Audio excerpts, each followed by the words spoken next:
Good morning guys. আমার মুখটা এরকম হয়েছে কেন বলো তো? কারণ এবার যাব আমি বাড়ি, সেই জন্যই অলরেডি মুখটা আমার 5 হয়ে গেছে বাংলার মুখ। তো সব মেয়েদেরই বাবার বাড়ি থেকে শ্বশুর বাড়ি যেতে হলে এরকম মনটা একটু খারাপই হয়।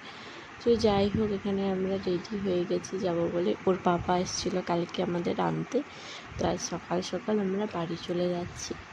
তো উনি এখানে দেখছেন যে মামা আমার পাপা রেডি হয়ে গেছে, আমিও রেডি হয়ে গেছি, কিন্তু এখনও যাচ্ছে না কেন। তারপরে বাড়ি এসে এখানে দেখছি ঘরের এই অবস্থা। আমি বাড়িতে না রুমের পরিস্থিতিটা ঠিক এই অবস্থা।